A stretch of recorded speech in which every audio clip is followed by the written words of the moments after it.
earth, everyone. Let's get dangerous. This is so cool. I know. It feels so right. It's Jake Ciely. Opening our minds to new ideas. Kill him! Who is that guy? Your mama. You just made the list. Oh, wait, you're serious? Let me laugh even harder. It's all in fantasy. Please of the range. Sure, we talk about it all the time. Really? No, burn.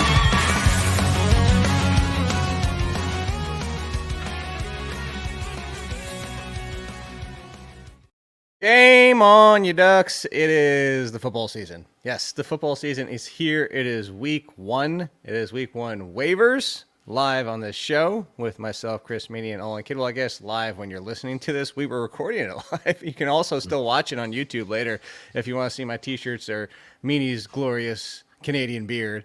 Make sure you're following at Chris Meaney over the work all at FTN, which we have the giveaway tomorrow. No, I think I was going to do it with the mailbag because it kind of made more sense with the mailbag episode. So that's when the giveaway is this week. So I guess technically I promised last week was the last chance. You could still enter today for all intents and purposes. Yeah, you can still get in. Email Ciely at The Athletic, your screenshots, subscribe, rate, review over on Apple.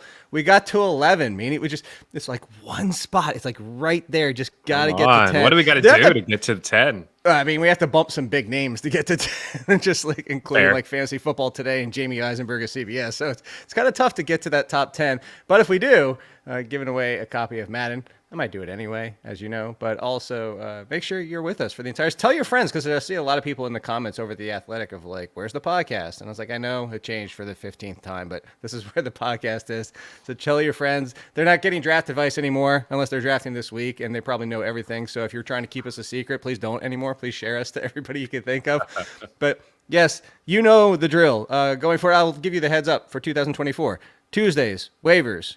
Wednesdays, ranks. Thursday, mailbag. We might flip those some weeks depending on scheduling. Sometimes I will have a guest. Sometimes I won't. And it'll just be good old Meaney, as we love and know. But trying not to pull him into this podcast a billion times. We know how.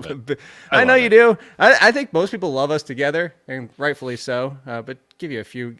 Meaney does a ton of stuff over at FTN too. Hockey is coming before you know it. And if you want some, great hockey advice, he is one of, if not the best, I will say. But it is waivers. It is week one. We might have overreactions before the season's even started, Chris Meaney, because drafts are done. Now, to be fair, like when we talk waivers last year, well, there's two things. So last year, how about these names? Puka Nacua, Kyron Williams, Rashee Rice, Nico Collins. Yes, Nico Collins. To go further down a list of Gus Edwards, Devin Singletary, Zamir White, like league all winners. These names I'm saying were in week one of last year.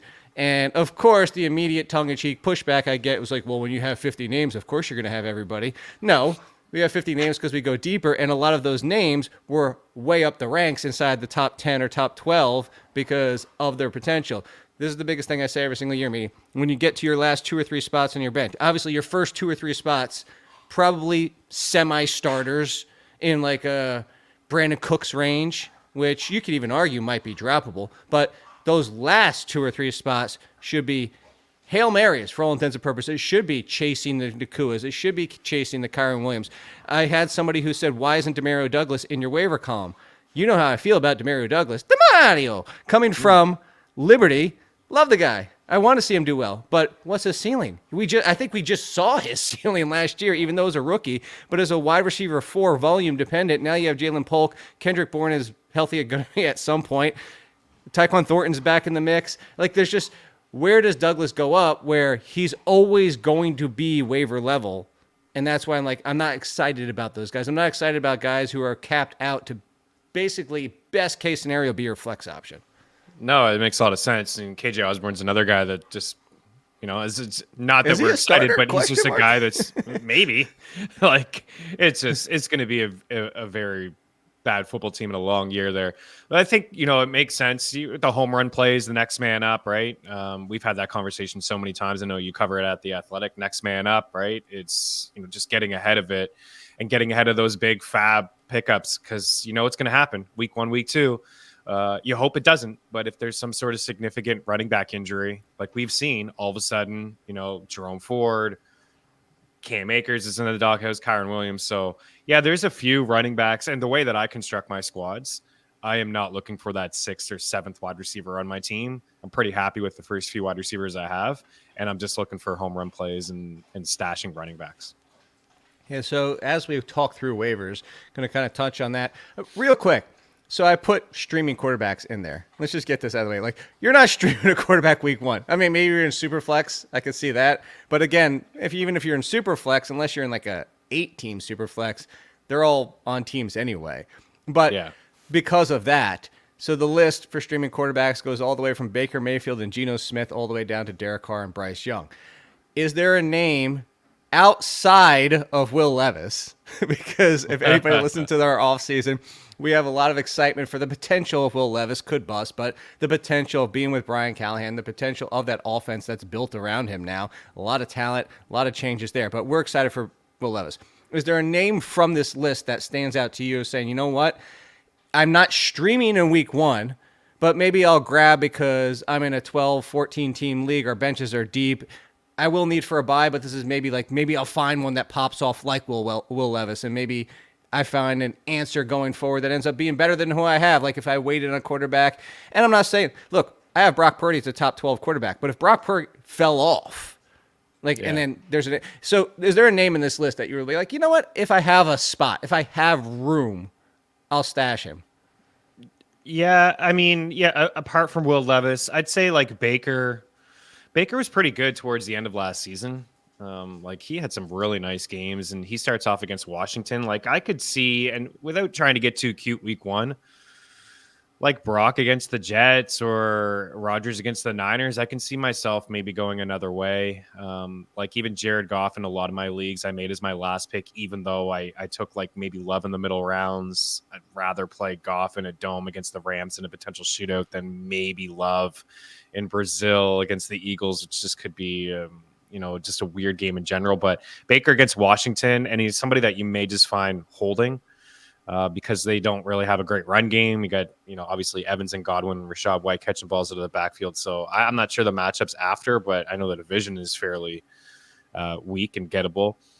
Geno is interesting too, just because I'm kind of intrigued with the offense and Ryan Grubb and, using the 3 wide receivers and there's some other dudes that are getting some talk up, like Noah Fant I'm not crazy about, but, getting him more involved. So those 2, and then I know you don't want to hear it, but like maybe just Daniel Jones, like from a rushing standpoint, more so maybe. I thought you were going to say the one I was going to say. Keep going. Sorry. Go finish your Daniel No, Jones. that's it. Just like more in a rushing stand. I'm not really interested in anybody else. Maybe Minshew, I will say but this. Like, you're not stashing Minshew. 2 things. One is you didn't say the name that I can't believe I'm going to say. But it's Sam Darnold. No, it's Sam Darnold. Sam Darnold. Like, okay, yeah. Nick Mullins threw 300 yards in 3 to the 4 games under Kevin O'Connell, Justin Jefferson, the Vikings offense. Like, again, I'm not thinking that I'm not a Sam Darnold fan. I wasn't a Sam Darnold fan when he came out of college, Sam Darnold fan. And yet, Nick Mullins, and I do think Sam Darnold's a better quarterback than Nick Mullins. Too. Didn't he have Joshua had some... He did. Okay. That's why I stashed Jaron Hall in a super flex last year. They just let go of him too. Huh? Did you? Oh, they did. They did. Yeah, I saw that they did. So I will say this: my home league. It's anecdotal, but just stick with me for a second here. If anybody from my home league is listening, they're gonna now find out I lied during the draft. Here's why. So we're down to the end game. Apparently, everybody was thinking the same thing with JJ McCarthy because it's a keeper league. So everybody was thinking like, ooh, $4, $5, $6. I can keep him next year in a super flex being healthy. So like that kind of happened. But we're also in the range of, backup quarterbacks, Drake May, ones that don't have jobs, $3, $4, $5 because you're taking that shot. So we're down to the end, and I have 2. I had my quarterbacks were Jaden Daniels and Caleb Williams, and I threw out Daniels just now. Mind you, I have $4, right? So there's still a few. I think there's like 1 or 2 other quarterbacks out there. I mean, look, we're talking like the dredges of the quarterbacks at this point. But I could have thrown out $1 or $2, tried to get, but it was my I had 1 roster spot. I was going to go get a quarterback. Might as well throw all 4. So I threw out the 4 and crickets, and I got him. I was like, damn it. even though I really wanted him, I played it off like I didn't. Like, so I was like, I can't believe you guys let me have Daniel Jones. I hate the guy. I was like, and then I was like, the reason I threw out 4 is because I figured if I threw out 4, it's going to look like I really want him.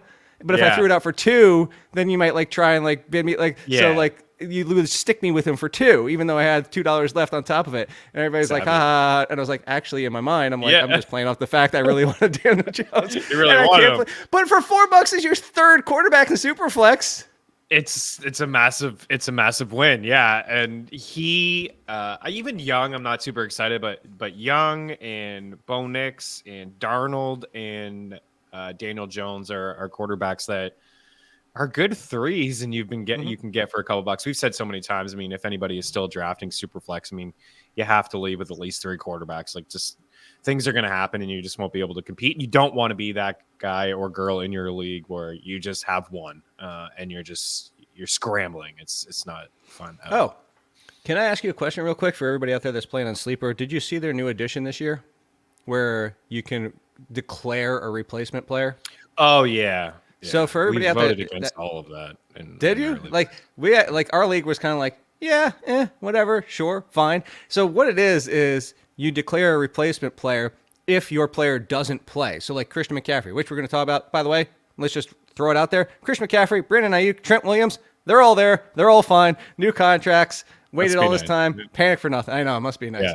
But Christian McCaffrey plays Monday night and banged up, questionable, missing practice. So you say on Sunday, this is who I replace him with if he doesn't play. If Christian McCaffrey plays 1 snap, he's your starter. He has to be inactive. Like, he cannot step on the field.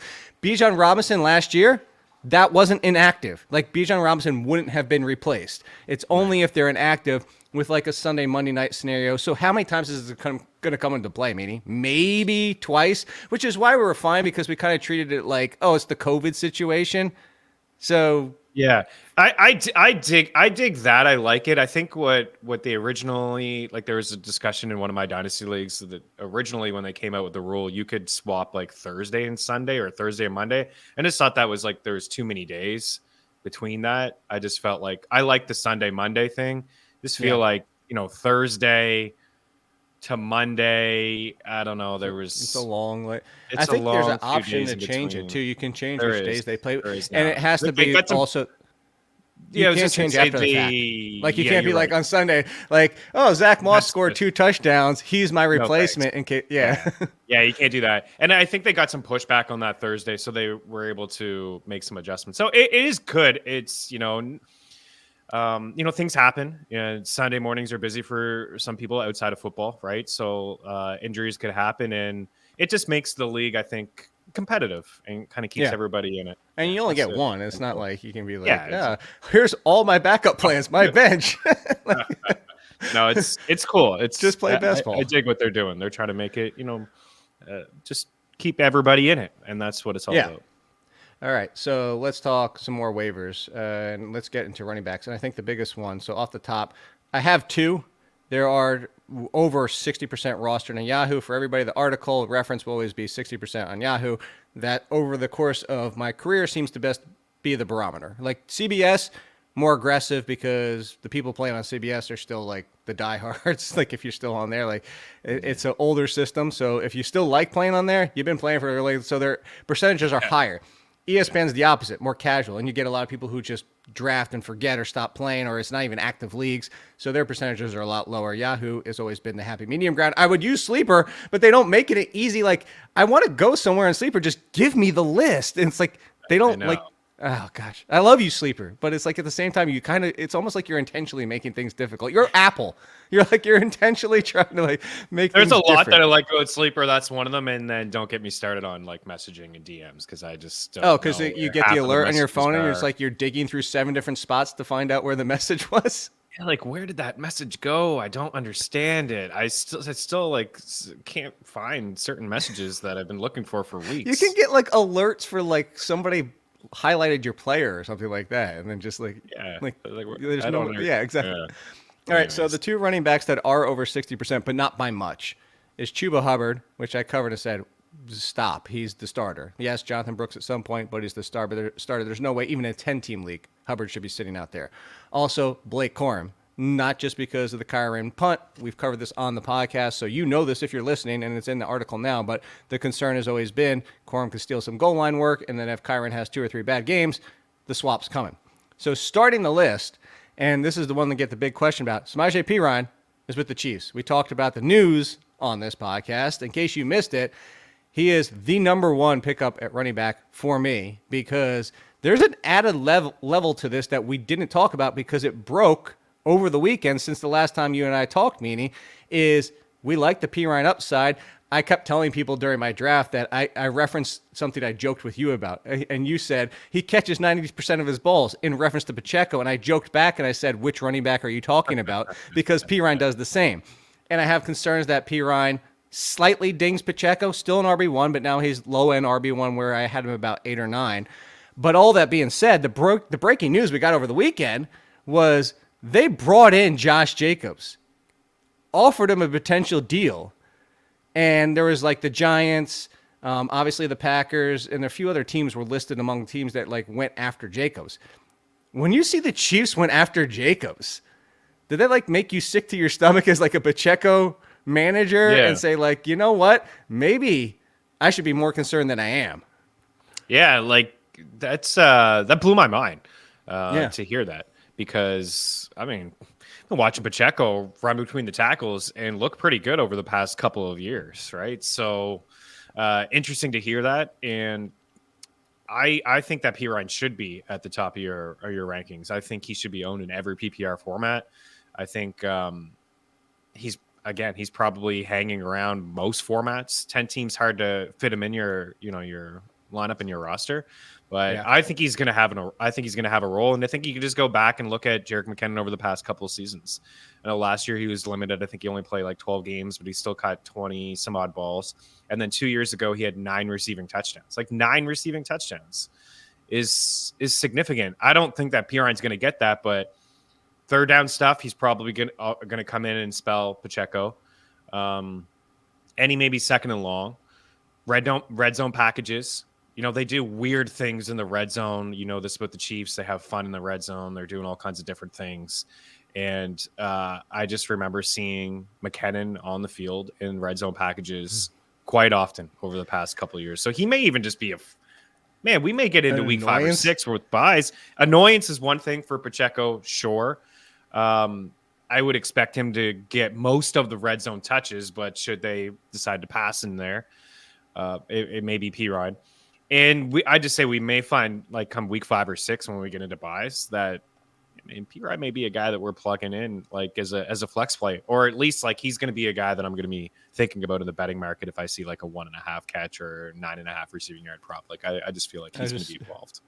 I sold McKinnon one short in my mind. I was like, that was 8 receiving touchdowns, wasn't it? It was 9 receiving touchdowns. Yeah. 9. And they all came like in a row at the end of the season. I didn't even think he got a couple in the playoffs. Like he just went on a run. It was every week. 2022. Let's see. It was 1, 2, 1, 1, 2, 1. Yeah, from weeks 13 through 18. All of them but one. The other touchdown was in week 2 that year. And then I think in the playoffs, he had a rushing touchdown against. He had a rushing touchdown against the Texans. No, not in that playoffs. Not that year. He went. He disappeared in the playoffs. Andy Reid has his Jerick McKinnon. It was the year before that. Yeah. All right. So then let me ask you this, which is that. So now I have 2 sets of running back rankings in the column. The rankings, the first set is this is who I would pick up in the order I pick up. It's trying to balance.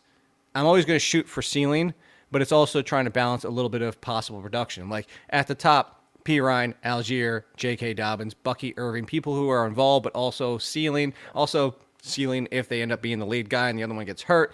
And then you get down to like Jalen Wright, arguably has one of the highest ceilings, but he's got to get past an injury to just get in the mix, let alone potentially. And then you go all the way down to Jordan Mason at 17, who's essentially a zero factor. Like you're never playing Jordan Mason, even if he happens to fall into the end zone on they're dominating somebody and Christian McCaffrey doesn't play the fourth quarter. You're never going to know. You're never going to be able to say, I'm starting Jordan Mason to hope that he gets a touchdown. But at 17, that's why, because he essentially has zero value unless Christian McCaffrey gets hurt. And then obviously if Christian McCaffrey got hurt today, Jordan Mason would be number 1. So I bring that up to say this. because P. Ryan's number one, because a lot of people drafted even before P. Ryan happened. So unless you've drafted within the past 10 days or so, that's not an issue for you. But I've got a lot of, would you drop Mason for P. Ryan? And I'm not being mean to start the season. I'm not really like, read the rankings. It says the order I picked them up.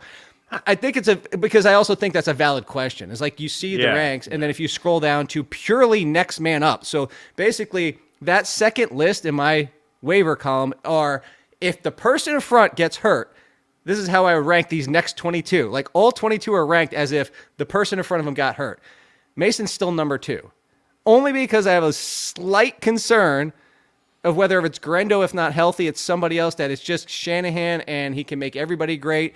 Whereas if something happened to Pacheco, I fully believe it's all Pirine. So would you drop, if it's the only person you could possibly drop, would you drop Mason for Pirine? I know obviously try to make a trade, try to free up a spot, blah, blah, blah. But would you go Pirine over Mason in a vacuum? Yeah, I agree with what you have there. The only way that I would keep Mason is if I had CMC. And I know we've had a discussion before about handcuffs, but that is one where I am. And it's different once you've drafted. You've invested in CMC, yeah, and you've already drafted. You see him on the waiver wire. You invested that top pick in Christian McCaffrey. It's the offense of Shanahan, everything that you just mentioned there. So I think that he is he's probably a must-own guy if you had Christian McCaffrey and you were just looking. Like, again, you have Braylon Allen or Antonio Gibson or Sermon and Tracy, like Ray Davis. I would just pick up Mason if I was a CMC owner and just have that San Fran backfield wrapped up. But I would rather have P. Ryan because again, I feel like you just said it earlier. Like, you can't start Mason unless something happens to CMC. Right. I'm pretty sure with confidence that you're going to be able to start P. Ryan at times in a pinch. Again, just hoping for a few catches, and he's going to get some touches. It may not happen this Thursday. He's going to be active, but he's going to get some touches. He's going to be involved in the offense because of what we just talked about with McKinnon. So I would prefer him over Mason. Okay, so let's play a little game, and let's play a little game of Mason or. So that's like, would you, if you're your last spot on your roster, would you keep Mason? Or would you drop? Again, like, drop is relative at this point, so I don't want to say would you drop Mason for, because if it's a wash situation, which a lot of times I say wash trades are like, don't like a wash trade. Why do it if you really want to because you like the player? Like, that's fine. But like a lot of times these, like, you're like, I'll give you an example. Somebody was like, it wasn't even P. Ryan and Mason. It was P. Ryan and I want to say it was like Bucky Irving or somebody like that. And I'm like, you're just chasing whoever gets hurt first. Like, they're going to be sprinkled in, but nothing's here to say that one's going to get hurt before the other, or even like a Blake Corum, where, I mean, you could argue also, but all three of them could come into play if the first starts to falter. But right. Again, like, that's what I'm saying. Like, you're swapping. So let's say drop. We'll just say if you're going down, who you would pick up first, Mason or, and that's what we're doing, Meaney. So back at the top, we already said P. Ryan.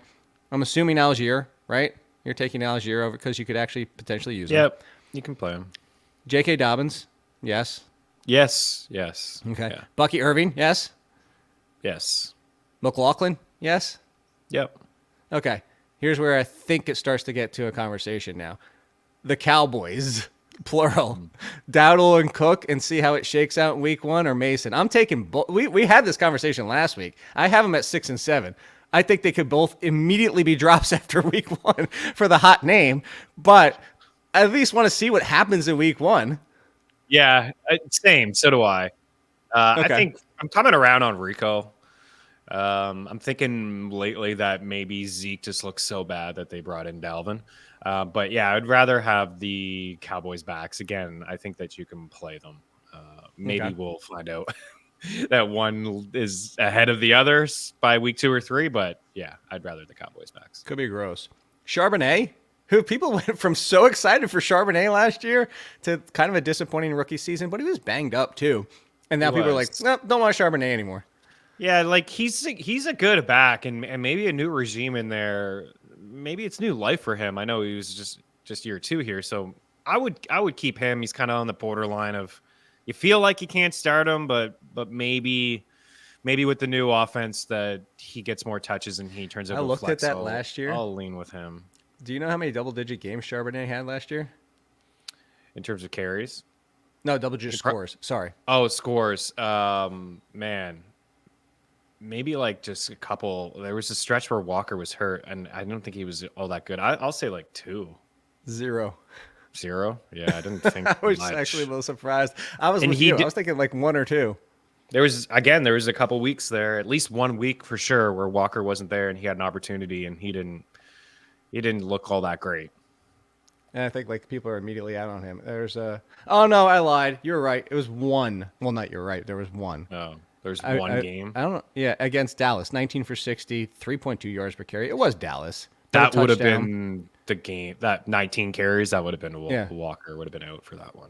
Yeah, the 2 games before that, 15 and 15. Now, to be fair, also at Rams, San Francisco at home, 15 for 47, 14 for 47. He also didn't get the best possible situation to show what he had. Him. I remember you and I chatting about him getting an opportunity, but guess what? It was against the Niners, so have fun with that. Yeah. He legit went through a 4-game stretch where he had to go to Los Angeles against the Rams. So he had Washington, which he wasn't the option at that point. So he got 6 for 44 against Washington. And there you go, like, okay, cool. And then it's like, oh, you get your opportunity, buddy. Good luck, because it's at Rams, 49ers, at Dallas, at 49ers, Philly at home. Sucks to be you. Yeah, at least you got some touches, but welcome. That's a welcome to the NFL moment. Yes. All right. So now it's, I think, even more questionable. Where we're in a range. I wish maybe I should. I'll try to figure out if I could put like a line inside my ranks for like a tiers that they're in the waiver ranks. Gotcha. Because now I legit, if you want to push back on any of these, I'm not going to be like, no, you're dumb. That's the point we're at now. Like, I would definitively take my top 8. I'm still taking the next 1, 2, 3, 4, 7. But if you want to push back, I'm fine. Antonio Gibson. And this is where, like, I think you could get weekly value for Antonio Gibson. And then Stevenson hasn't been the epitome of health.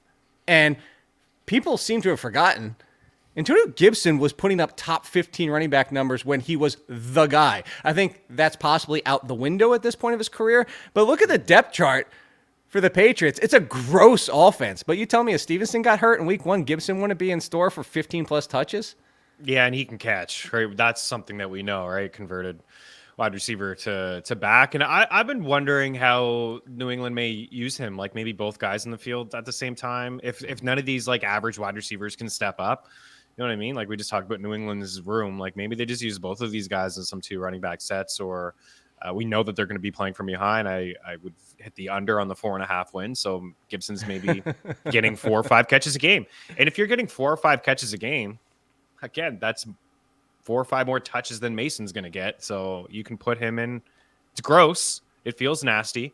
But again, things are going to happen. You're going to want to have some guys in roles. And I think he already has one. And you just said it could grow larger. So I would say Antonio Gibson. When did we decide that Drake May was starting, by the way?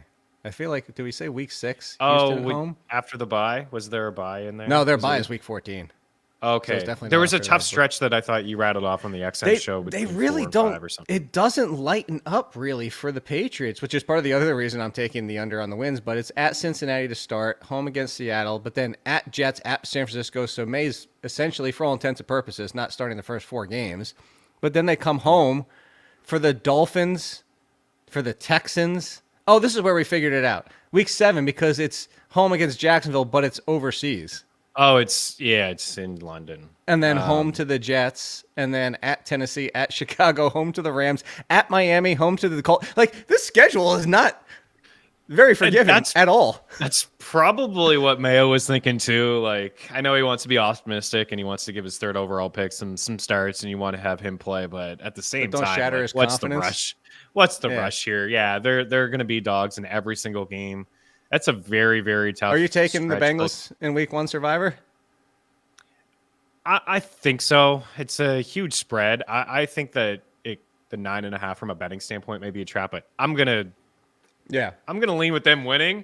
There's some weird things happening in Cincinnati right now. If Jamar Chase is not playing in week 1, do you still take the Bengals? Probably, but like I'm looking elsewhere. Like there's not. I think here's the 4. Do Buffalo over Arizona. Buffalo's in play.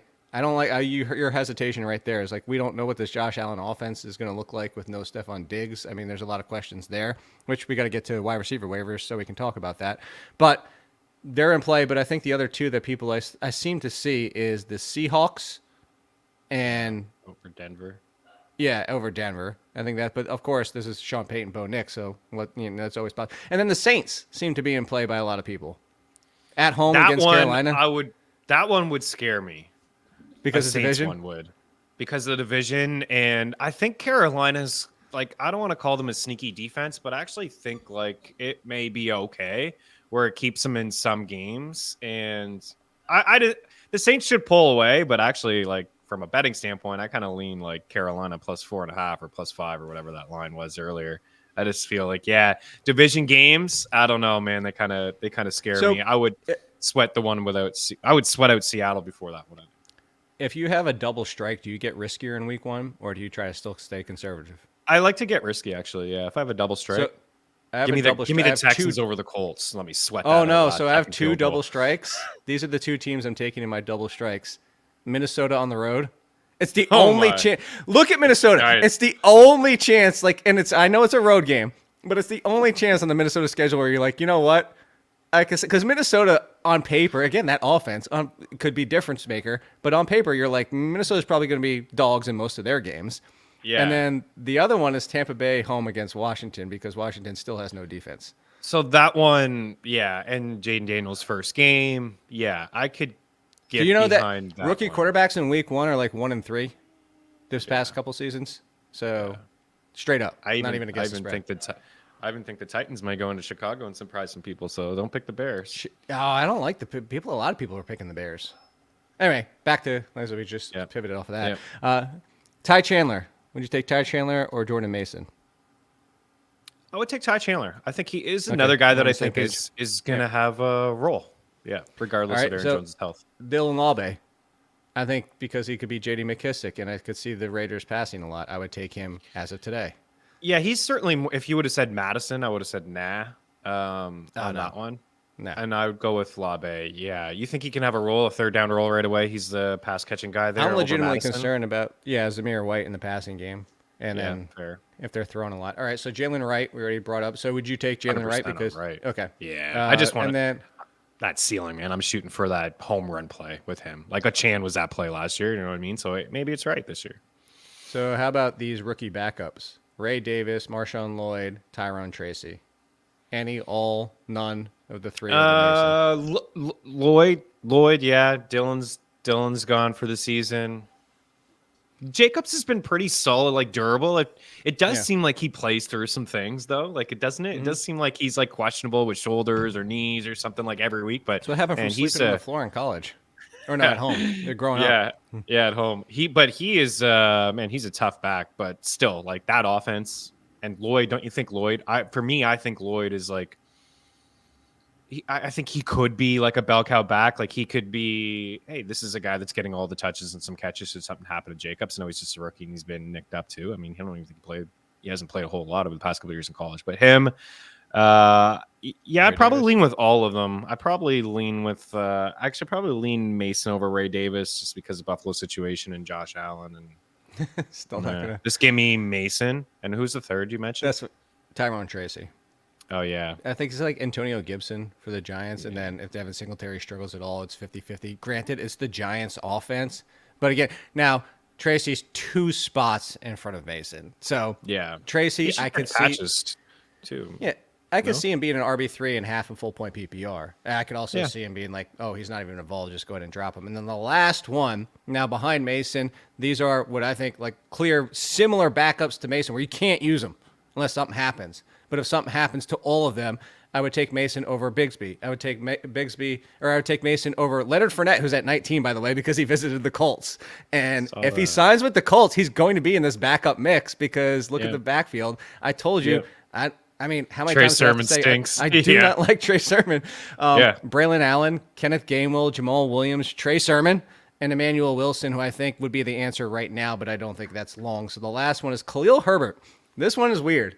Roshan Johnson's not in the list, although, you could argue he's down there with Gainwell. Maybe I should add him or not, but, I mean, you're super deep anyway. To the person that's like, you have so many names, what does it matter?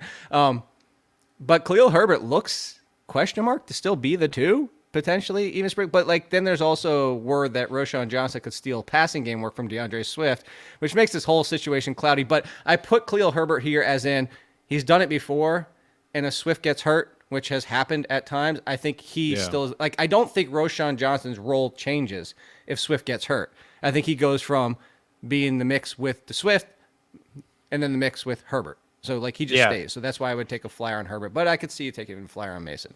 Yeah, there was somebody you work with, I forget his name, covers the Bears. I heard him join Dempsey and Bob Harris on XM, and they were talking about the Bears. And he said that Herbert hadn't had a great camp, but he would expect him to be like the next guy up. Yeah, maybe. Maybe.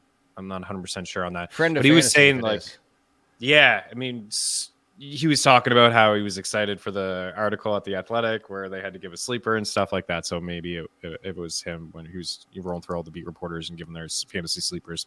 But he's just said like Roschon probably just has that third down rule, if anything. Like they like him as a pass catching back, but Herbert as like that next man up, the lead, and could like in terms of carries, like the lead over Roschon. But also we've seen Swift struggle near the goal line. So there's a world where maybe they lean Herbert or somebody else over Swift should he struggle near the goal line, which we've seen again. So that's what I was thinking of. All right, so let's talk wide receivers. Right off the bat on wide receivers. Sorry for sucking my teeth there. That probably didn't sound good in your podcast. But waiver wire wide receivers, these two are barely over 60% as well. Keon Coleman, we're going to talk about the Bills. We've had that conversation many times, as much as I can like Khalil Shakir, which we'll talk about in a second. Keon Coleman, if he led the team in touchdowns, I would not be shocked. The other was Tyler Lockett, who said he's feeling much better as of today while we're doing this podcast. Yeah. And I'm not ready to write off Tyler Lockett. Yes, he was a wide receiver 4 in points per game, and yet last year was the first time that he really hasn't come through. And Smith and Jigba could just push him to the number 3 role. But again, if we're excited about Smith and Jigba because we don't care what happens with the pecking order, then I still care about Tyler Lockett, even if he falls to 3, just because I'm not ready to write him off yet. If we came out in week 1, and similar to the Odunze situation, and similar to JSN last year, if Lockett's right back to being 2 on 2 wide receiver sets, that's my concern. Like if he's out there and Smith and Jigba comes off the field, people are going to be like, man, I should have still kept Lockett. Like, I'm just not ready to bury him yet. We could be burying him in week 2. He could be in Dumpsville, but we're not there yet. So number 1, I'll give you my top 5 because I think there's a case for all of them, but I'll give you my top 5 and see if you agree with me with number 1 because my top 5 go Joshua Palmer, Mike Williams for the Jets, Romeo Doubs, Khalil Shakir, and Adonai Mitchell. I have a feeling, at least for me, you're probably going to agree, but also if I could put in another line, it would be Palmer, Williams, and then the rest. Like, I think those are the clear 2. Do you agree with me? Yeah. I really like Dubs. You know this. He's my favorite Packers wide receiver. But yeah, Palmer, I mean, he's the one on his own team most likely. Like as much as we like Ladd, he is a rookie. And Palmer is the only guy that's caught passes from Justin Herbert before. Like everybody, I mean, Quentin Johnson, sure, like what, a couple? But everybody else, I don't know if he got caught any of those. Yeah, like he dropped. You know what? Like he was actually balling out towards the end of the season, and I believe Herbert was hurt. So he. You know what's insane? Hold on. You know what's insane? Quentin Johnston had a lower drop percentage than Keenan Allen. You're laughing. No, Let that sink in for a second, because I compared it to Eric Ebron. Is that it wasn't just the drops; it's when they happen. It was like a 40-yard play. He left it on the field. That touchdown, he left it on the field. They were magnified because of 2 reasons. People wanted Quentin Johnston to show off his talent. And then 2, it was just always like the worst possible situations. It wasn't like, oh, a 13-yard sideline boundary 50-50 ball, he drops it. Like, no, these were like, oh, dude, it's in your breadbasket. You're about to score a touchdown, dropped. That's insane to think about. Like to say that he had a higher or a lower drop percentage than Keenan Allen. So like we joke about the drops, but it's not as bad as people make it out to be. No, it's not, and it's magnified. You see it in camp and things like that, and people are, you know, first round pick, first round talent ahead of Zay Flowers. People, you know, like they expect him to be better. That made it worse too. That all kind of bakes in. Again, I'm not ready to write him off, but it does seem like, wasn't Cordell Patterson like a first round pick years ago, and he was fairly raw, as a route runner, and then he turned. Well, to be fair, I have 32 wide receivers, and Quentin Johnston did not make the list. So it's a rough go. Yeah. So Palmer, I think I think week one, we're talking about Palmer like, hey, he led the team in targets. He had 8 targets. He had 5 or 6 grabs. He led the team in receiving yards. Maybe he scored a touchdown against the Raiders. Just like you can't. Yeah, he's the wide receiver 1 and the quote unquote experienced guy on the squad, even though Chark is there. So I would say him for 1. And you and I have been on the same page with Mike Williams all year long. And it doesn't seem like anyone's really coming around on him. Like, no, even with him being available week 1, he is still not picked up. He's still his ADP. I know a lot of people wait this week to draft a ton. I looked at high stakes yesterday and best ball, and he's still, in the 50s. So again, what we have seen from him when he is healthy and he is on the field, he is an asset, and his ceiling is a top 25, which you alluded to in your article. So it's something that it's not going to cost you anything. Like what we talked earlier, why would you hold Romeo Doubs ahead of Mike Williams? Or not Romeo Doubs, or Demario Douglas. Why would you hold Demario Douglas ahead of Mike Williams? Why wouldn't you just pick up, a guy who has had 1,000 yards before and is a touchdown guy who's machine? A top 25 wide receiver when healthy? Like it's not like has been at times. No, like he's a top 25 wide receiver when healthy. When he's healthy, there's no question about. Yeah, he's going to be the number 2 option. I love Dobbs for Rodgers. I have Dobbs at 3. And I continue to say, okay, we've also discussed this could be by the cake, not the icing. This could be a committee wide receiver. 100%, we could 100%. Legit see where we're talking about snap counts with dropbacks, but also the preseason we talk about first team dropbacks. Well, let's now talk. It's the NFL season. Just pure dropbacks to throw, passing downs, route run percentage. Obviously, most number ones are at 100%, maybe 98 because they came off for one play. The number 2s are usually 90+%. That's what we're chasing.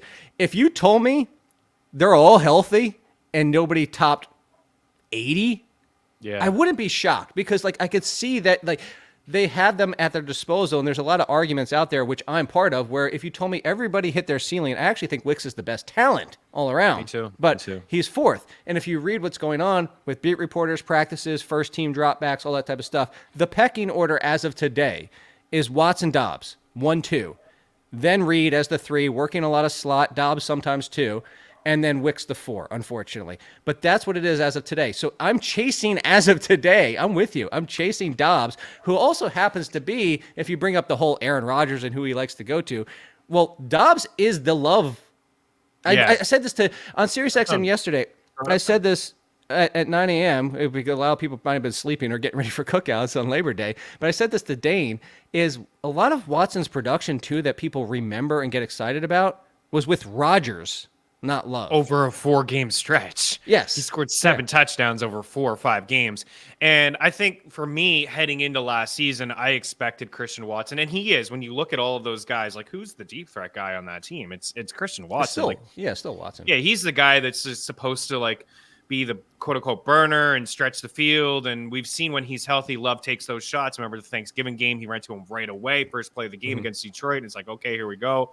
Haven't seen a whole lot of Watson. And I expected Watson to be that red zone guy too. There was a couple moments in the preseason where he threw a couple fades to him.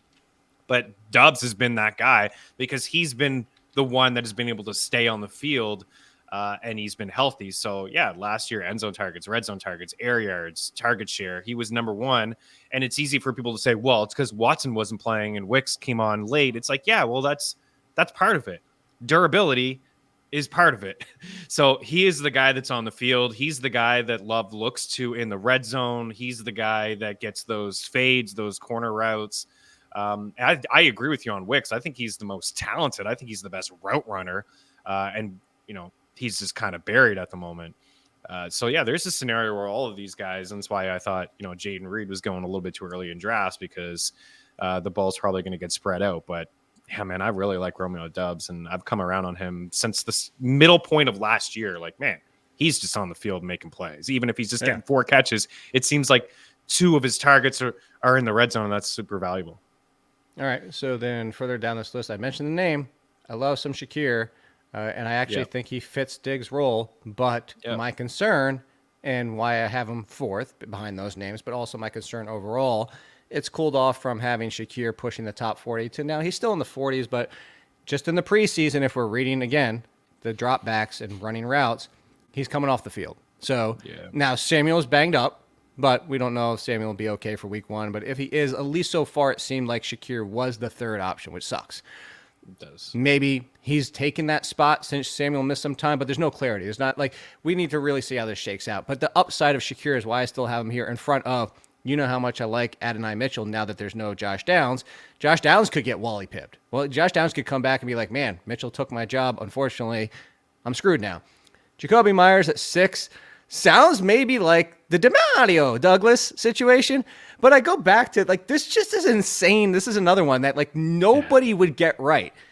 Jacoby Myers last year, with the crap that they had at quarterback, was wide receiver 24 overall. And if you're like, well, he played the full season, he was still wide receiver 26 in points per game. This dude's been drafted as like wide receiver 58. Nobody wants Jacoby Myers. I'm like, okay, I'll take Jacoby Myers, I guess. Yeah, you could get him as your last wide receiver, as your 5th or your 6th, and there's 10 teamers that don't draft Jacoby Myers. That don't draft. I know, and doing my rankings last night, I found myself he was one of those guys where I moved up into like the 40s, and he was like in the 60s, mid to late 60s, and I'm like, I don't know, man. Against the Chargers, like as the number 2 passing option in the game, like Brock Bowers is a rookie. It sounds like he's going to play, but he's been dealing with a foot injury over the past couple of weeks. It sounds like from Antonio Pierce, he's going to be good to go. But Jacoby Myers, that's a guy that I could see catching 5 or 6 passes. And we're sitting here talking about him like we talked about Adam Thielen to start the season. Like maybe not as heavy, but like, hey, he's catching 4 to 6 passes every week. And it's like, you don't want to play him now because you feel like you have 3 studs wide receivers or however your league is, but come bye weeks again, he may be valuable for you as a guy that's just, again, catching passes. So I think this Raiders offense is going to be better than people think. I think a lot of people like their defense and are overlooking the potential with Gardner Minshew and offense. I agree with you. So number 7 is somebody talked a lot about, Darnell Mooney. How many times? Just like the Mike Williams situation, but different in the fact of if you like what's going to happen for Drake London, if you like what's going to happen for Kyle Pitts, why don't you like Darnell Mooney? It's going to be boom or bust.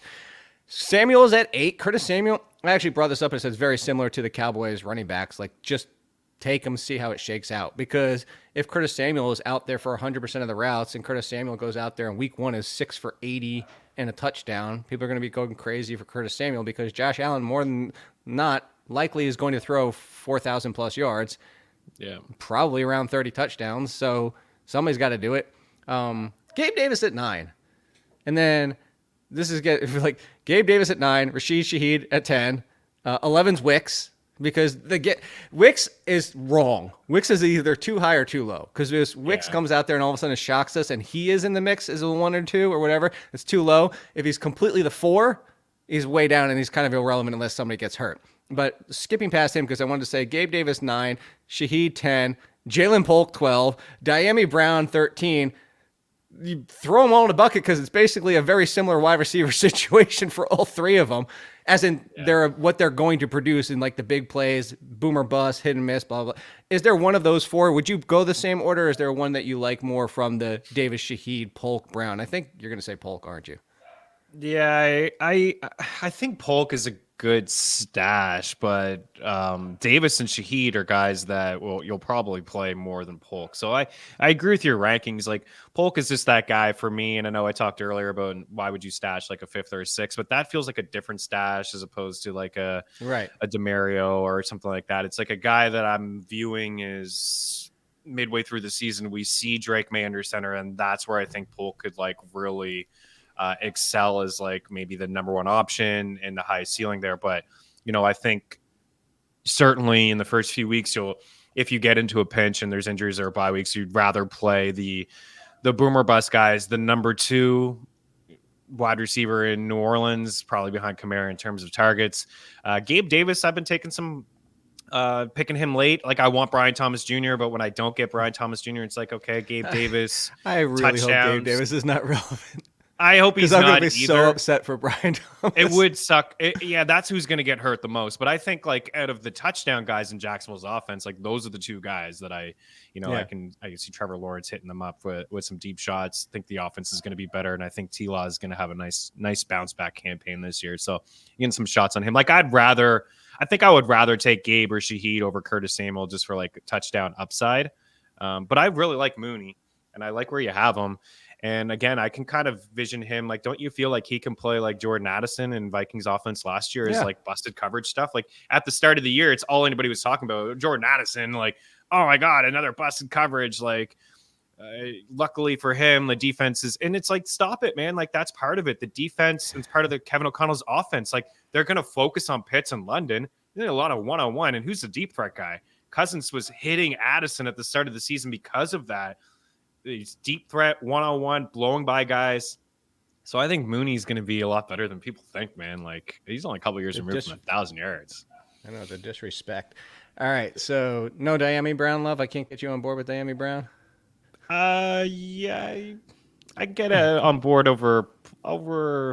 I like where you have him. How about, I was just about to say, is there anybody behind Diami Brown that you would take instead of him? So Judy at 14. I mean, this might be Elijah Moore. There was talk that Elijah Moore was running at the 2, and they were keeping Judy in the slot. That one has to shake out. Thielen, Dortch, Van Jefferson, I can't believe is on this list.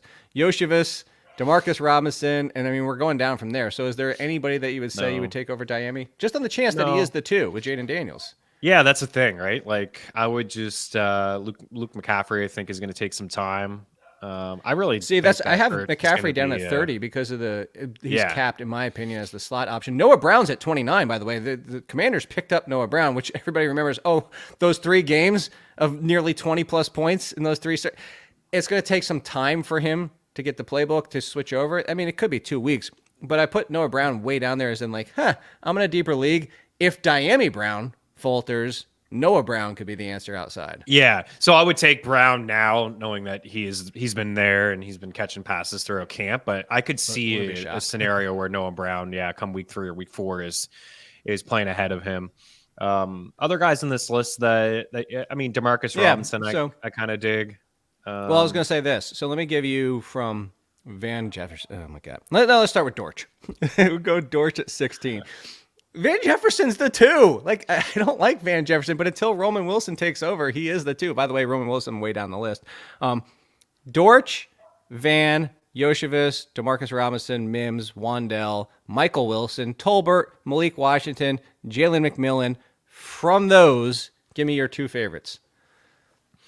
My 2 favorites would probably be... It sucks because it's guys that are 3s on their teams, but offenses that I think run a lot of 3 wide receiver sets is Robinson and Yosivas. Just with everything that's happening right now with Chase, just like who knows, man? Like Chase is going to play week 1, but what if he pulls something? Higgins has been hurt a couple times too. What if one of those guys? Well, now there's talk that he might not even play week 1. Well, that's what I mean. Like, and Yosivas is probably a guy that you're not going to want to play week 1, even knowing that he may be the number 2 option in a game where they're 10-point favorites at home against the Pats. But maybe a guy that you want to stash just because, listen, Joe Burrow likes to pass percentage high, top 5 in the NFL, 3 wide receiver sets, no Boyd, no Mixon. What are we doing here? Chase, what's going on? And then Higgins. After that, Yosivas may just be the guy. So him and Robinson, I know Robinson's behind. He's behind, obviously, Puka and Kupp, but he popped off last year towards the end. Yeah, DeMarcus, for the Rams. There's guys that, again, are ahead of him probably. Ahead of both of those guys in terms of targets, even in a run-first team, Van Jefferson, most likely, and Wandell Robinson. Tolbert is also, I think, pretty interesting as a guy that maybe gets past Cooks. Maybe he can get past Cooks this year. I like McMillan a lot. That's a deep stash. But I mean, you need it's like when you get down to McMillan, Leggett, Burton, Whittington, even Roman Wilson on the flip side, he's the one that needs to get healthy. And then Juwan Jennings, who's basically Jordan Mason at wide receiver. Yeah. Like all these are like, as you can see, if I told you somebody gets hurt, but it's like a lot of the names in front of them are names that are like actually playing, actually involved. Is there a favorite from there? Is it McMillan as well? Yeah, McMillan. I like Jermaine it. Burton. No, I would say Like, what if I told you? What if I told you that Chase tell said me he was Chase going to hold Hurt. out the first 6 games? I'd go Would you pick go up Burton. I'd go Burton pick up over Burton, Yoshi? Yeah. I would. Yeah. I think it fits would. more. Yeah, that's what we talked. That's what we've been talking about all off season. Is that even when the Bengals made that draft pick, right? They're maybe planning ahead. I don't know what to do with this Chase thing is starting to get. It's Tuesday, and Chase is still not practicing. So, Well, Monday was kind of. If he doesn't, Friday's if the he doesn't biggest day. practice Like, today, if he doesn't practice Friday, I'm not playing him. If he's active week 1, I don't even know if I'd play him. I really don't. Because I just can't mess around with this immediately. Week 1, immediately. Like, the season's starting here, dude. Like, you got to practice.